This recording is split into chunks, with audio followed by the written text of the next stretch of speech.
Welcome, the Daily Bread Podcast. I am Aaron Smith. Once again, this podcast is designed to talk about money. It's all about the language of money. It's about silver rights, really silver rights, SILVR rights, because in the Black community, we haven't been focused on our silver rights, and right now our silver rights are challenged. So let's talk about building wealth. If you are a high income earner, six figures, you are a small business owner, you are a professional, come in and have a conversation with us. Our last podcast, we had a discussion about the foundation of Black America and finances. Specifically, we talked about Black Wall Street. We talked about Tulsa, Oklahoma, which most people recognize. And when we talk about Black Wall Street, but also, Natan, we talked about right here where we're sitting right now today, which is ground zero to Black wealth, is Jackson Ward, Richmond, Virginia. This is ground zero to the wealth building that took place in this country decades ago. Now, that being said, it's in our DNA, you all. We are wealthy individuals, and it's not right now shown in our bank accounts. So what we want to do is we want to have that conversation with you this evening as it regards to helping you build on your wealth. And specifically, we're going to answer some questions that were posed in regards to our last conversation. And we're going to break some concepts and some ideas down to you that was worthy. Let me say this, just a little bit about who we are, our team, Natan McKenzie, Sonji Tucker, I'm Aaron Smith, and we are financial planners. Our firm manages over $250 million of assets under management, under advisement, with individuals, small business owners, and professional athletes. So what we're going to do today is we're going to share with you strategies that we actually help people execute. This is not just a conversation about what you should be doing with your money. We're going to give you some ideas of how you do it. And I think that's special. Now, the first thing, Natan, I want to share here, and I think this is so important, is when it comes to managing our money, money is an interesting thing. We only want to work with people we trust, right? And many of you high income earners out there, you're saying, hey, man, I'm here. I really want to be here financially, or I feel that I'm stuck here, or I'm not where I need to be, but I want to rise up. Well, the first thing that you want to be able to do is you want to be able to trust who you're getting your information from, right? All right. So trust is all important. So as we're talking about concepts, here's one nugget as we start that is very important, Sonji, as we talk about who you choose to work with. Well, first of all, trust is important, but making sure that your money is intact is more important, right? Or just as important.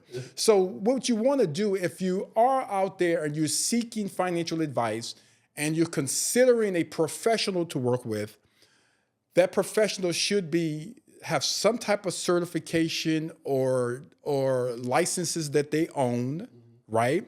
Accredited or fiduciary as it relates to working with you. But mainly, when they have these things, they should be individuals don't have any negative in their background, where there are unfortunately misleading people. They should be in a position where they haven't filed bankruptcy, right? And I would even take it further.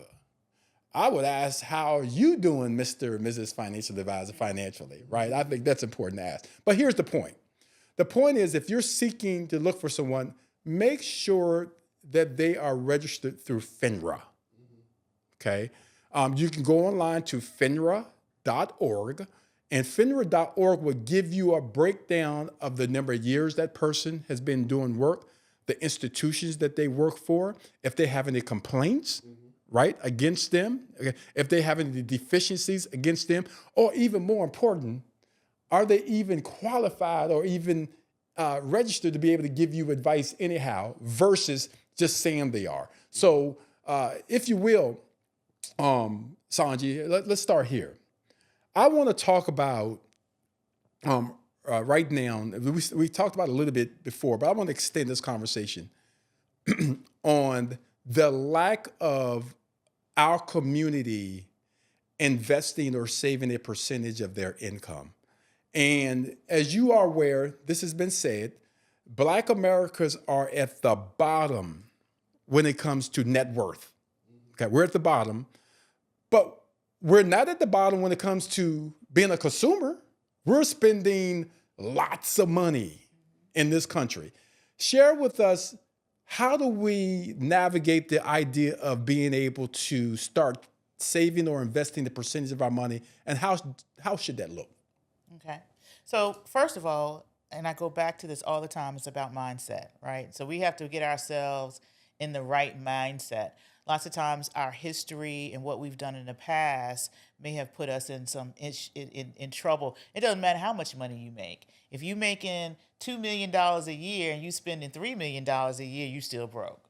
So 80, I would say even 90% of it is about behavior, right? 90% is our behavior and my mindset.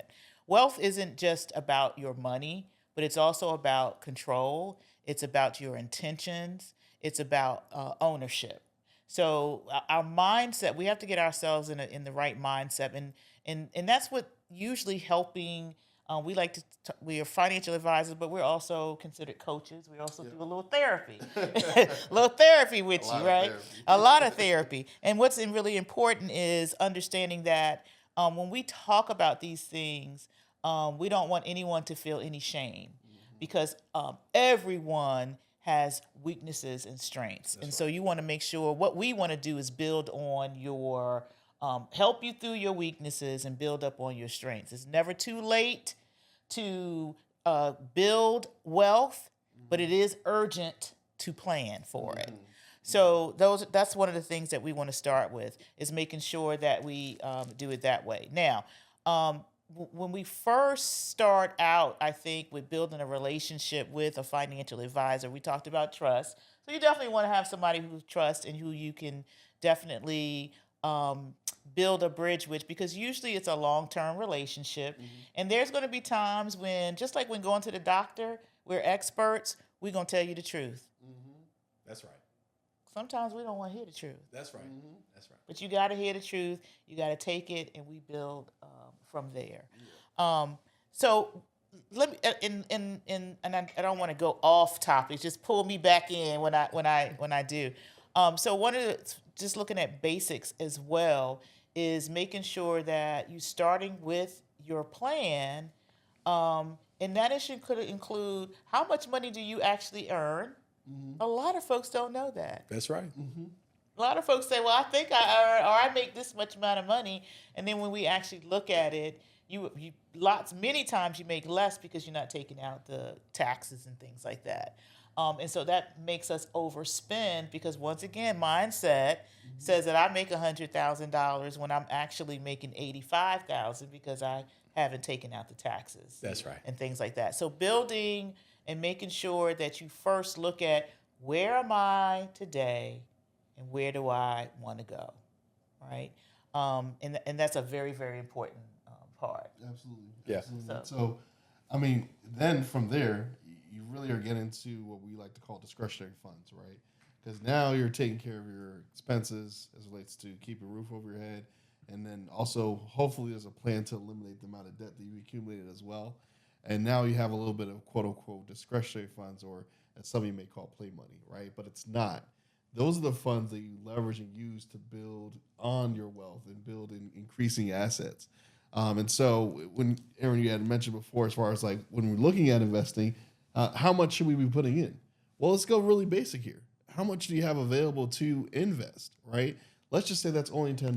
Let's just say it's only $100. If you can maintain that throughout the course of the year on a monthly basis, what we're talking about really is what?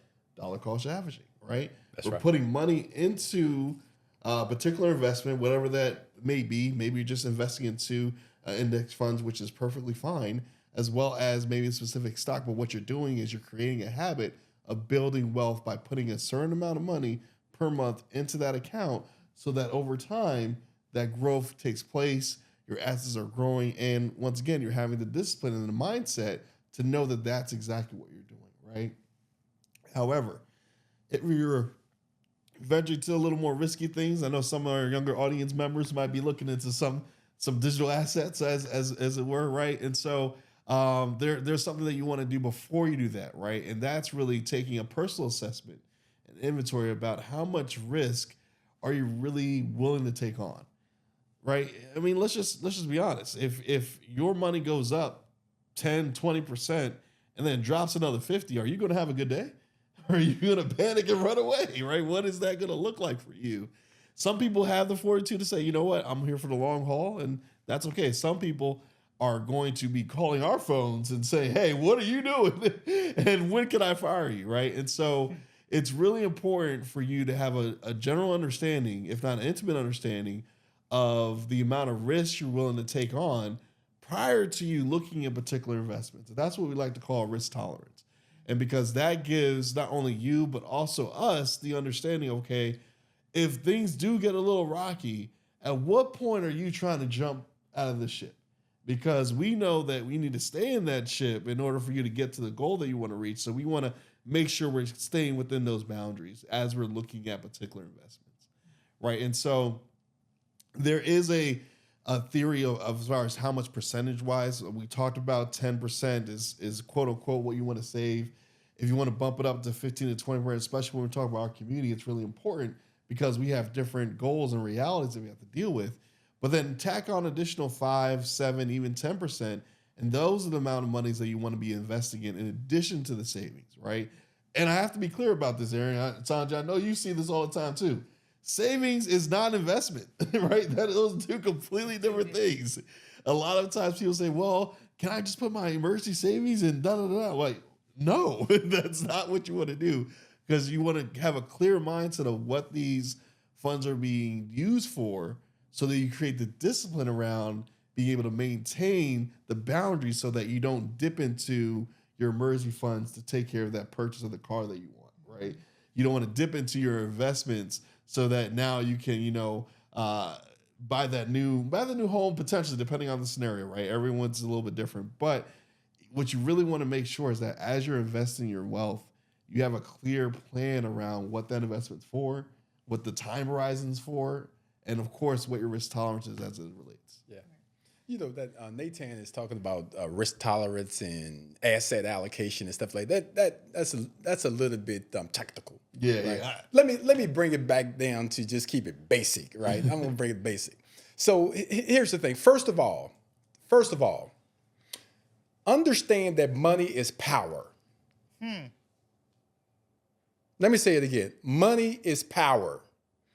If you have the money, you have the power. You want to challenge me? Anybody want to challenge me on that? If you have the money, you have the power. When you have the power, you tend to have things work in your favor. Right? All right. Now, I'm not saying don't use the power in the wrong way, but the point that I'm making here is that it's important that you look at some foundational things when you start thinking about wealth building and investing and so forth. So one of the things that I find to be challenging, and I think is really important as you start to build on your wealth, Sonji, is that if you're married, if you have a partner, why aren't you doing it together? Right? So let's say you don't do it together. That's fine. But why is one partner working against the other? Right? There's no way you can build no wealth in your household because you're working against each other. Right? Huh? You file taxes together. You sleep together. I suspect you eat together. Right? Why aren't you doing your personal finances together? Yep. I think that's so important. You know, when you're talking about investing, Natan, and you talk about asset allocation and dollar cost averaging, it all really boils down to being very simple. What are the things that you spend your money on every single day? Right? What kind of cereal do you eat? Do you eat Kellogg? Right? Procter & Gamble, do you use toilet paper tissue? Right? Do you go to the gas your car up? Exxon or Mobil? Right? What about the type of phone that you own, that you have? Apple. Are you investing in the same products that you spend your money? See, that's what it really all boils down to. If you want to be basic with it. So if your client or your brother, your sister is spending money and investing in the products that they're using, then they're going to benefit from the accumulation of that wealth over time. And Sonji, unfortunately, with investing, most of us think it's just something that is quick and fast. Not the lottery. It is not the lottery.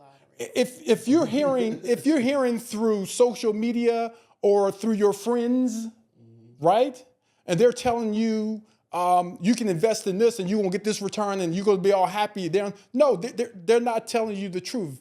They're telling you a fib. See, investing is long term. Building wealth is long term. It's, as Sonji said, it's a plan. You have to create an investment plan, okay, or a game plan. Okay, so I wanted to stress that a little bit more about investing. As we were talking about investing and we're talking about savings and so forth, could you share, Natan, if you will, give us a little bit of understanding of why it's important that as you're building your wealth, that you protect your wealth. I know that we have the FDIC. Yeah. To protect your assets, right? We can talk about the limits and so forth, if you will. Yeah. You know, we have the SIPC, Securities Investment Protection Corporation, right? Talk a little bit about those things. Talk a little bit about making sure that you have an umbrella policy to protect in case you hurt someone, unfortunately, at your house or in your car. Share a little bit, if you will. Absolutely. You know, what's really interesting, especially when we're talking about high income earners, right? The one phrase that I hear time and time again is how much do you have in your bank account, right? And there is absolutely zero reason for anyone that's listening to this podcast to have more than $250,000 in their account. Zero reason. Two reasons why that should not be taking place. Number one, what are you doing with that amount of money in your account that is not generating any type of return, right? That's attractive. Maybe it's in a money market account. Maybe, right? Maybe it's a high yield savings. Maybe, right? But the truth of the matter is, and we've seen this, I'm sure you guys have seen this a lot more than I have, especially in my lifetime, that financial institutions are not guaranteed to last year over year. And so sometimes they go under. And unfortunately, if you have over that limit, the government is not ensuring that you're going to get that money at all, right? So at least give yourself some protection and keep it under the $250,000 mark. But also, if you do have that much in assets, then that should be invested into growing your wealth rather than just staying stagnant, right? So that's the first thing. That's really important.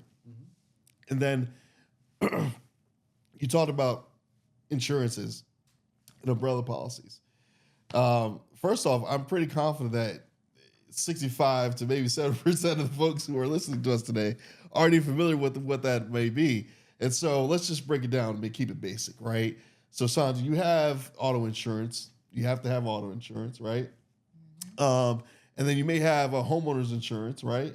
And then you may have health insurance, all of those stuff. But when it comes to umbrella policies, what it allows you to do is provide a blanketed coverage across those levels as far as auto, home, and et cetera. Because here's the thing. When you go into the details, the devil's in the details, right, Aaron? Right? That's right. And you go into your policies as far as, let's talk auto for a second. The limits on there may be 300,000, maybe 500,000, and et cetera. And you may think to yourself, that's a decent amount of money. Until, God forbid, you have a friend who's an attorney or a doctor, dentist, visit you, have a nice little wine dinner. They leave it on your porch. And then they're trying to say bye to you. Or forget their keys. They turn around, fall, crack, hands are broken. They can no longer work as a physician, as a dentist. All right. And now they're saying, I'm going to sue you. All right. How much do you think they're going to sue you for? All right. Talk to them, Natan. Maybe they're your friend, right? They love you. You guys have been good forever. They're at the time they're making $250,000 annually. How much do you think they're going to sue you for? Well, the formula that the lawyer is going to use is, hey, this individual is making $250,000 annually. They have about 10 to 15 years left of employment. Let's just multiply that a couple million. We'll assume for that. Oh, don't forget about our fees too. So let's take that too as well and put it on top. So that $500,000, that $300,000 policy that you have will help. Don't get me wrong, it'll help. But then, Sonji, what's happening for the rest? They're coming after you. They're coming after you, garnishing your wages, et cetera, et cetera, et cetera. So, unfortunately, these things happen a lot more often than you would think. And putting in place an umbrella policy, which, believe it or not, Aaron, is very inexpensive in comparison to what you're getting. I'm talking less than $100, less than $50, depending on what insurance company you work with. And a lot of times you could add it on to the auto insurance policy that you have and or the homeowner's insurance policy that you have. And so it provides that additional layer of what ifs, because the one thing about insurance across the board, no one likes to talk about it. No one likes to pay for it, but everyone wants to have it when you need it. And that's the worst time to start looking around for some insurance. So the umbrella policy is inexpensive, and I definitely encourage all our clients to go ahead and add that to their plan to make sure that they're properly protected. Absolutely. I appreciate that. I like that. And I'm going to extend a little bit more as we talk about investments, how you protect your investments, but I appreciate that. And when you're talking about investments, and I know many of you out there, you are familiar with 401ks. You have them, right? You're familiar with thrift savings plans if you're a federal employee, or 403B plan if you are in the healthcare industry or education industry.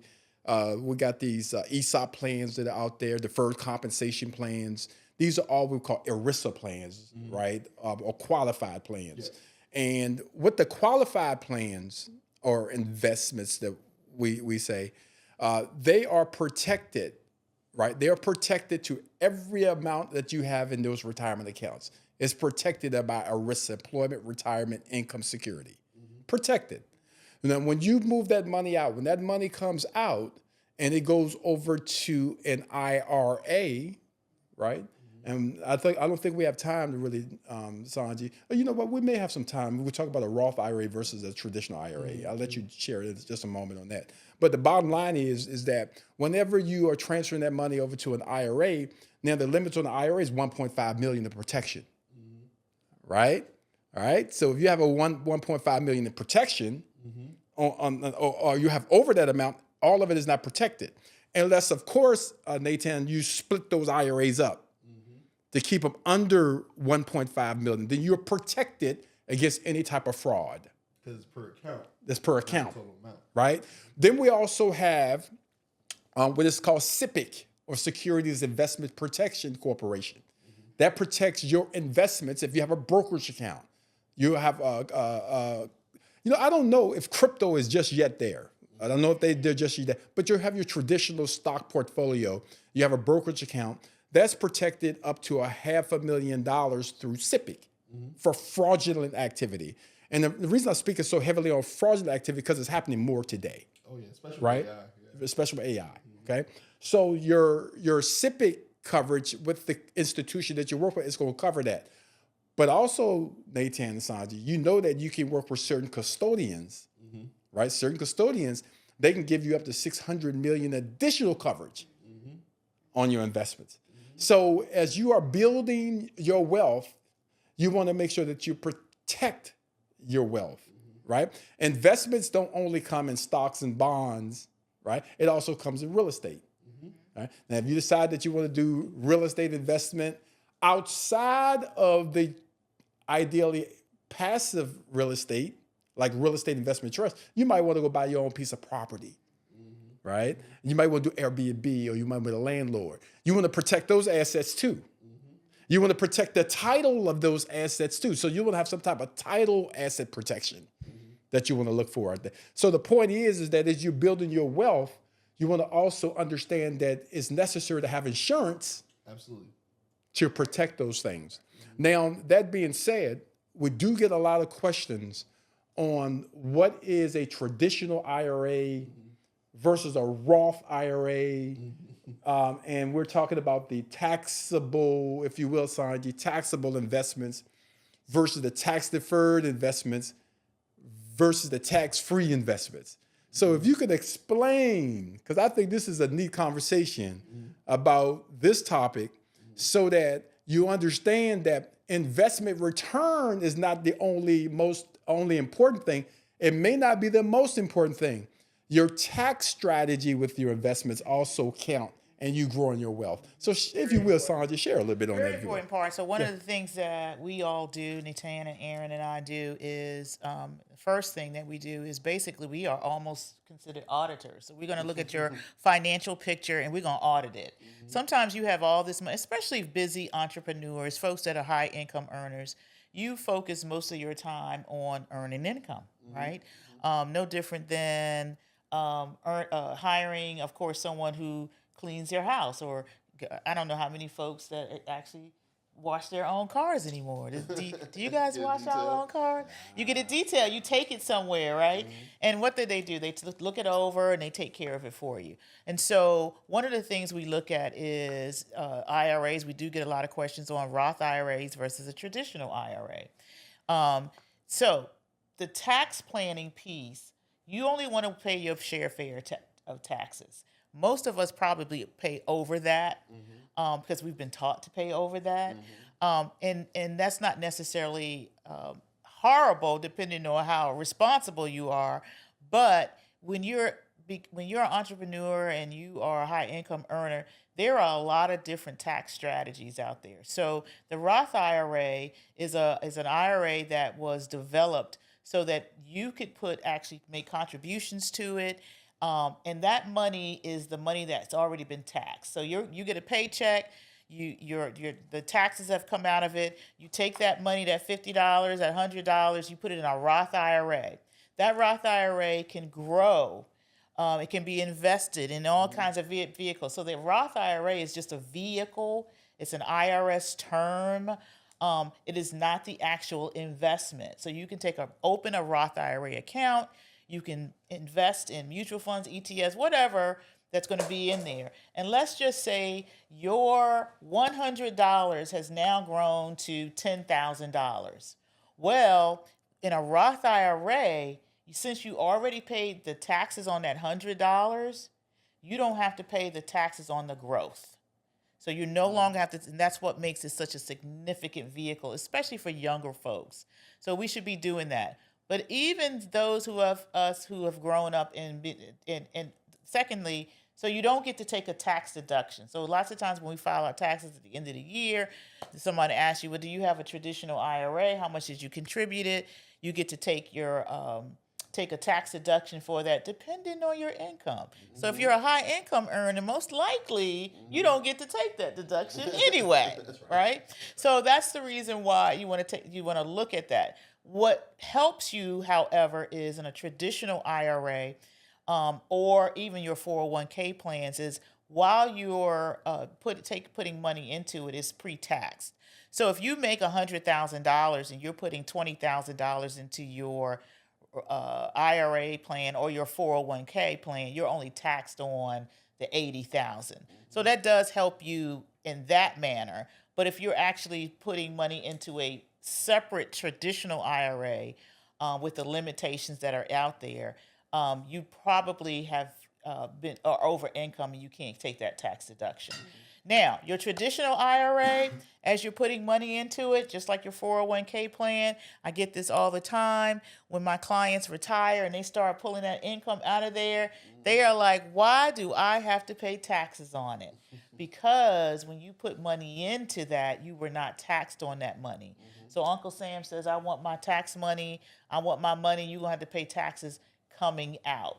So that's the difference in working with a Roth IRA and a traditional IRA. Now, once you're over income, we have different strategies.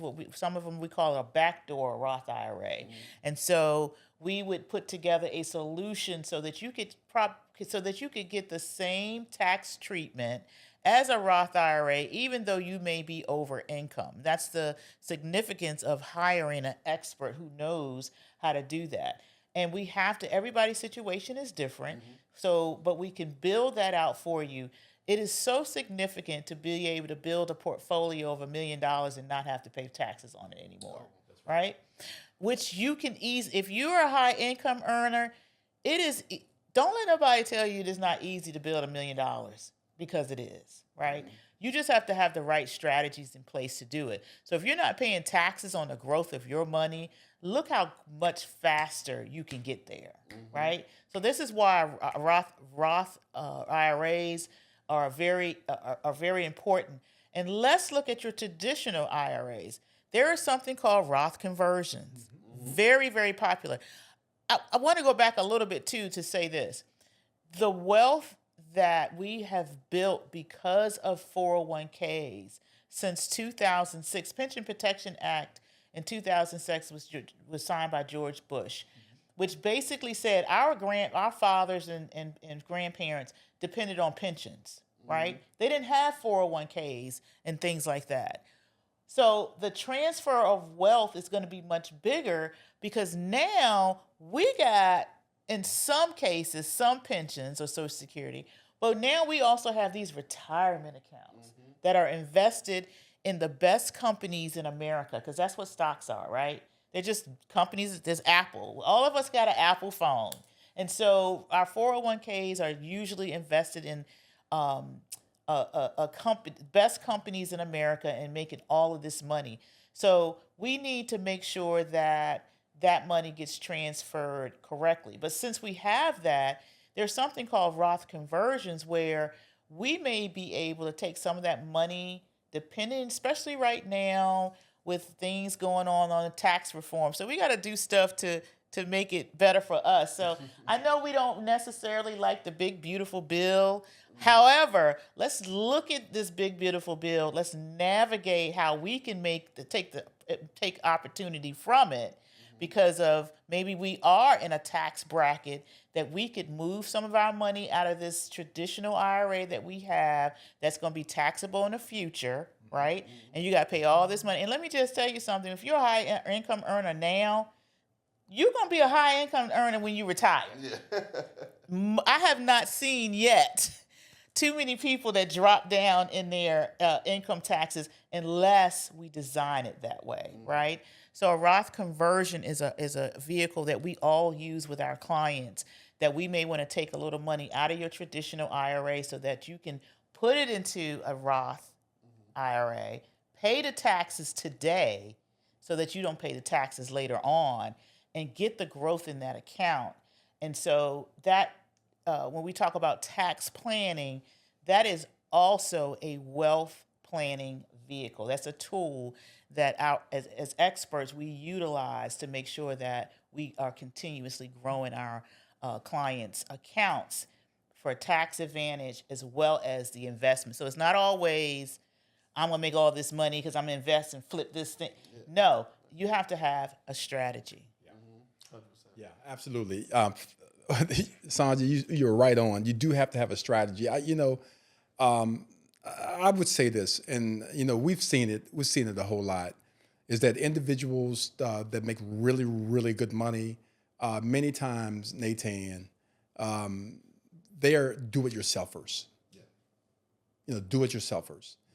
And sometimes we believe in the do-it-yourself model because we're pretty intelligent. We're pretty smart, right? I'm like one of those guys, I'm pretty smart. I'm really good at this. This is what I'm really talented and gifted at. But, because I'm so intelligent, I could do that. Yeah. Right there. And what I find many times, Sonji, is that most people who are high income earners are financially unorganized. They just need to be organized. And when I say organized, I don't mean stacking papers up on top of each other. I mean taking your holistic picture of your financial life and putting it in the best tax strategy, putting it in the best asset allocation strategy, right? Making sure that your debt is organized with your assets, right? Just the simple assets over here, which is my car, which is my house, right? Which is my business value of my business, right? Which is my jewelry, right? My savings account, my checking account. Over here is my liabilities, which is any debt that I hold on those things. And then at the end of the day, you take the assets minus the liabilities, gives you your net worth. Our net worth has to be growing every single year. As you age, you should be getting better financially. But how would you know if you don't have a net worth statement, right? You wouldn't know how you measure it. How you measure how quickly you're going to eliminate your debt if you don't have a debt strategy, right? How are you going to do that? So what I want to encourage those who are tuning in is that don't get your financial information from your friends. Don't take your financial information from your parents. Don't take your financial information from your colleagues. They all love you, but they don't know your personal financial situation and they don't know the rules and the laws as it relates to the money. And Sonji, you're absolutely right. The big, beautiful bill, however you feel about this administration, feel any kind of way you want. But at the end of the day, our job is to help individuals build wealth.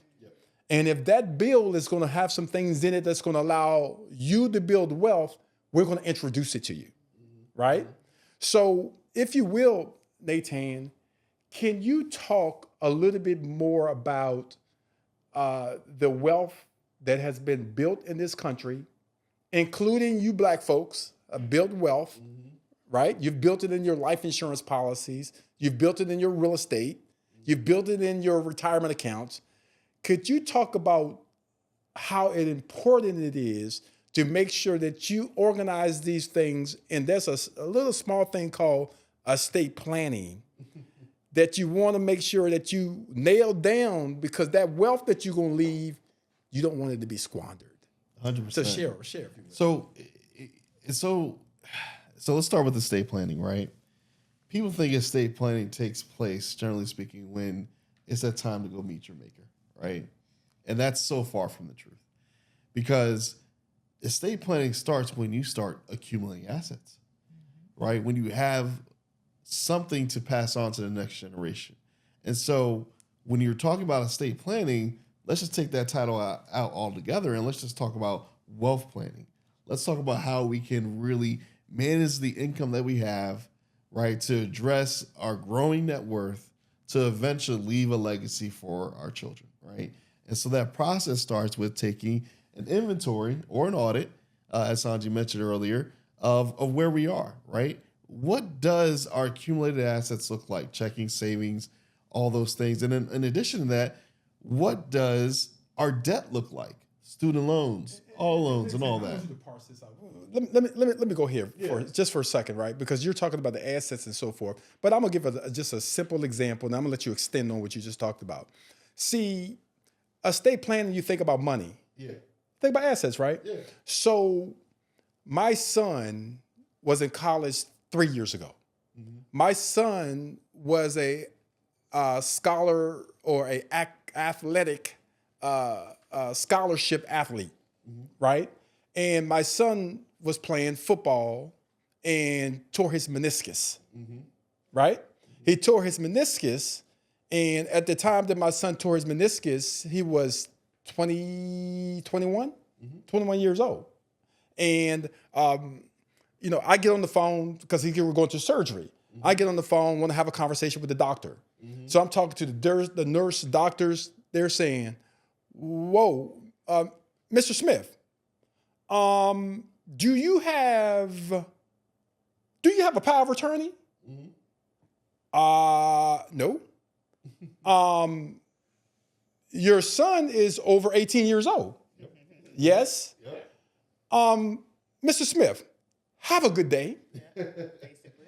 Yep. See, the point I want to make before you get to the asset part of it is just the basic part of it, y'all. The basic part of it. If you send your children off to college and something happens to them, nobody in the medical field is going to talk to you if you don't have a power of attorney on them, right? Or another simple one. I'm younger. I got 2 babies that I'm growing up, and God forbid I lose my life. Or me and my wife, if I'm married, lose our lives at the same time. Who takes care of your children? That's just a simple estate planning. I know you're going to talk about the asset part of it. It's great. But I think sometimes we ignore those things. And those things are happening every single day. So you want to get your estate planning house in order. Especially as you mentioned, if you have what we like to call just different circumstances, right?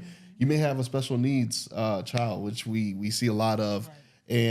And the question then becomes, if you're not physically around, who is then going to be taking care of this child? Not only in the traditional sense of godmother, godfather, but also the day-to-day activities that are required to provide the lifestyle that you have given this child, and also dealing with the trauma of losing you as a parent, right? And so having a special needs trust is the tool that's used to ensure that reality, that lifestyle you've created for your child is then continued on after your passing, right? And so the beauty about trust in general, as we talk about estate planning, is that they can be curated for pretty much any circumstance, right?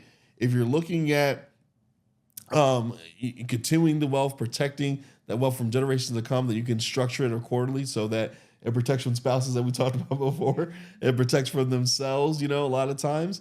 And really to design it to really fit your wishes and desires, along with even putting in place a will, right? So that, your desires are then ingrained in documents so that they can be carried out after your passing. And so when we also talk about estate planning, we talked a little bit about power of attorneys.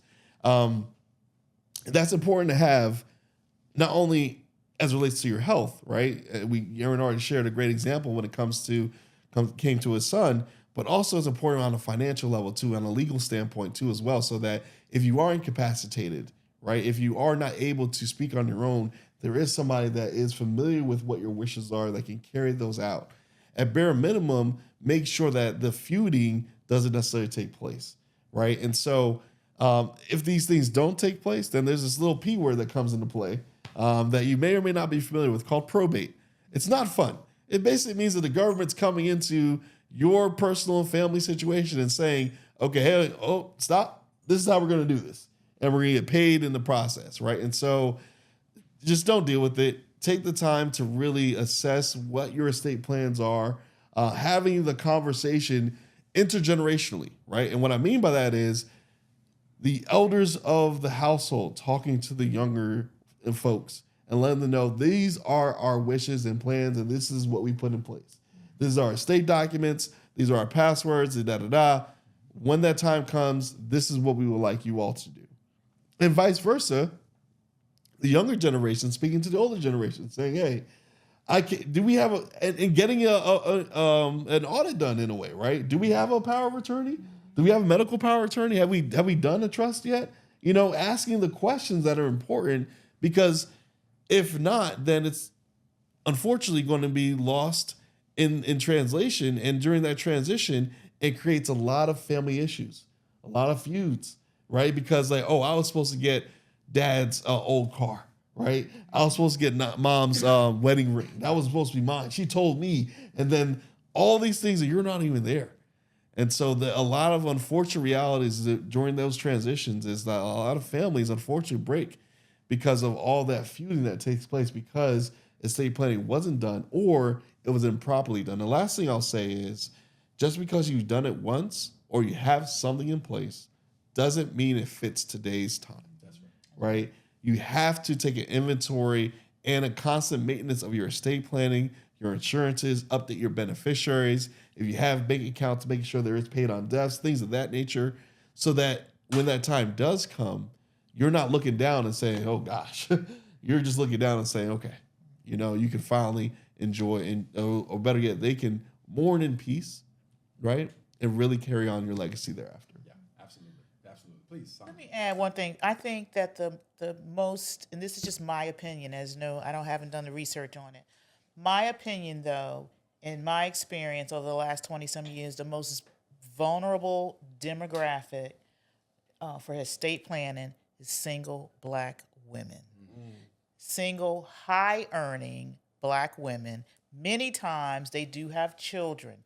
They've either been divorced, maybe married before, they're divorced in the 40-ish age range. They're probably making or on the trajectory to making the most money they will make in their entire career. But they do not have any kind of legal documents in place in case something happens to them, right? Yep. And so it leaves them very, very, very vulnerable because at least when you're married, you've got, everything will fall to the spouse, right? Yeah. But when you're a single, and especially if you don't have children that are 18 years old, and probably they can't manage that. Mom and dad can't necessarily just walk in and take over, right?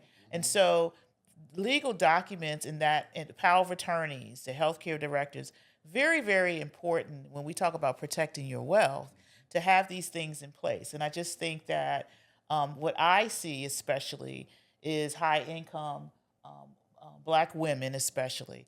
Like I said, they either been married, they're divorced, they usually have children. Some of them may have older children as well. And then next to that was going to be your widows, right? Still Black women who are vulnerable. Now they're widows, and they have to. Now you definitely have to have legal documents in place in order to make sure that you are protecting the wealth and also transferring the wealth in the most efficient manner. So I do think that, and this is a call to action for especially high earning single Black women. Take care of your legal documents. Make sure that your IRAs, your beneficiaries are correct on there. You have to check it. And even though you may think, and I'm going to talk about me personally, what happened with me, and I'm married, but if you're married, check your spouses too, beneficiaries. Oh, yeah. because let me just say, let's say you newlyweds. My husband had his mama down. I love don't get me wrong. I love my mother-in-law. I do. But can I just say this? If he passes away, I want the life insurance money, the retirement money. I want everything, all of it, right? Be sure and check. I deserve it. Now, I'm going to assume that he forgot. You assume that. I'm assuming that he forgot. Sometimes they don't forget, right? Sometimes they might not forget. I do this for a living, right? So if I do this for a living, now I got all my stuff straight, but sometimes you don't think about, well, let me see who you got down as a beneficiary, right? And so not only did he have his mom on one thing, on the life and on the retirement, he had, because he doesn't understand it, and a lot of people don't. He had listed me with the children as beneficiaries. Hold on. Wait a minute. Yep.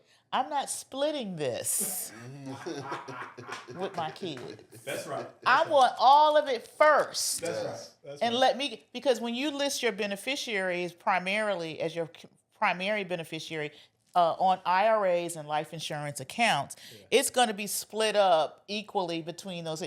There's something called contingent beneficiary. That's what he meant to do, which means that if I die, sure? That's what he said. That's what he said. Look, you better be taking up for your friend. That's what he said, right?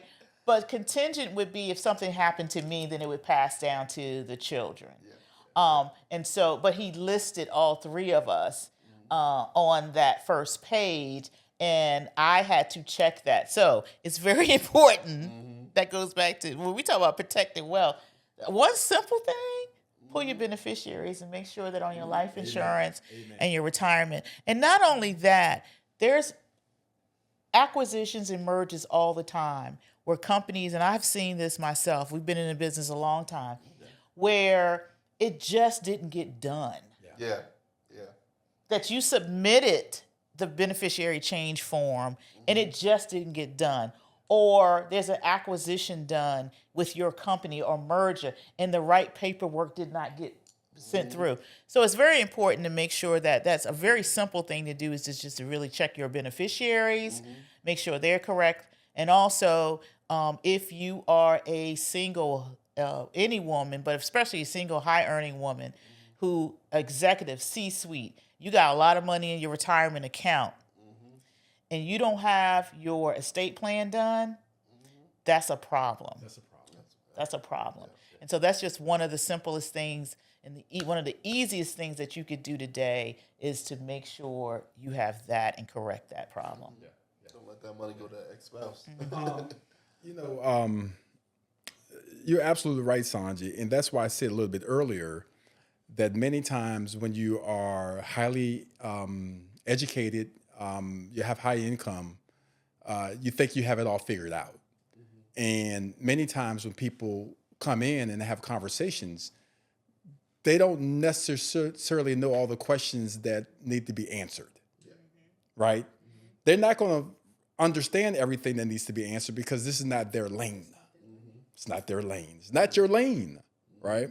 So if you will, Sonji, I want you to extend the conversation a little bit on that and the importance. Why is it important that every person who wishes to build wealth, wishes to protect that wealth, wishing to pass the wealth on, why is it important for them to execute a financial plan? Explain what a financial plan is and why it's so important to execute a plan for yourself. So I'm going to say it like this so that everybody can really understand. Let me frame it this way. When we go on vacation, we do a lot of research. We go in, we go in, look at plane tickets, travel, hotel, and we actually write out a plan of what we going to do, right? We take the time to do that. Most of us. A lot of us. The ones that don't, what happens when you don't? It's usually a mess, right? And you're just, so you have no direction and no guidance. The Bible says in Habakkuk to write the vision and make it plain, right? Write the vision and make it plain. So having a financial plan is a vision. It is a roadmap. If you do not write one, then you're just like a crazy bed bug, turning around, running, and wondering why I can't get any higher. You can make all the money in the world and still not be successful because you just did one thing, and that was that you failed to write a plan. And when we say write a plan and do a financial planning, we don't just mean you do that one financial plan and you just leave it. This plan has to be executed and it has to be implemented, but it also has to be reviewed because things change, right? Things change, your situation changes. And so, but you still need to be able to think. But that's the other thing about doing a financial plan. It makes you think. So many of us just don't think, right? We're all guilty of because of the world is just moving so fast.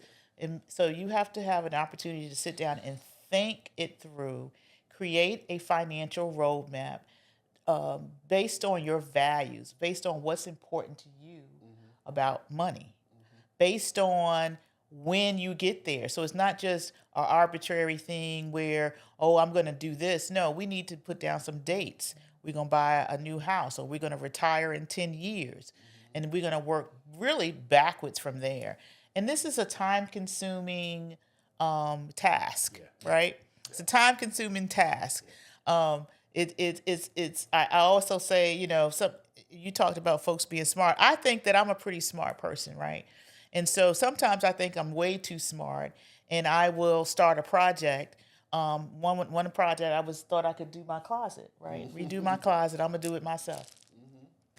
And what happens is you end up spending more money, spending more money than to get someone who's going to objectively look at it with you and give you the guidance that's needed so that you can reach the pinnacle and be successful. So a financial plan is going to be very important because it's the basis and the foundation of your life. I think it's right up there under God, family, financial plan. Because once again, it's the Bible for your money, right? Yeah. So if you just really think about it that way, it is so important. Folks who and I think if you fail, you fail. There's no failure, but if you fail, if you don't plan, and I think that goes into every facet of life. And you cannot be driving around with blinders on because you're always gonna have an accident, right? You're not gonna get far at all. And so if you are feeling that way, it's urgent. I think I said that it's you can build it. You have the opportunity to build it. Do not be ashamed, but it's urgent to plan it. Yep. That's the urgency. Absolutely. That's right. Appreciate that. Thank you. Thank you all for tuning in to The Daily Bread. This podcast is once again all about the topic of money, right? And let me share that it is important for you to have money because money is power. It is power. Tremendous power. You can do a lot of things and you can feel such a way when you have power with money. Think about all the wealth you can give away. You got the power to give money away because you have more than enough. Think about that for a second, right? So money is truly power. Now, that being said, every Black person that's tuning into this podcast this evening, and we hope that you share this information, is it important to understand that you deserve to live your best life right now. You deserve it. You've gone to school, you've gotten educated, you've worked hard, you've got income. You deserve to live your best life right now. But also, you have a responsibility. You got a responsibility to pass wealth to the next generation. Oh, it's not an option. See, we're not going to, as Black folks, we're not going to get to where we want to be if we don't start thinking about silver rights. We have to start thinking about wealth. We haven't had that conversation in our community. You deserve to live now, but you have a responsibility to seed over wealth to the next generation and the next generation. That's the skip generation. So there's a lot of work that needs to be done. You can do it, but you have to change your mindset and you have to change your spending habits. Look here, I'm Aaron Smith, Sonji Tucker, and we got Natan McKenzie, and we're so excited about sharing with you this evening. God bless. We look forward to talking to you next time. See you soon.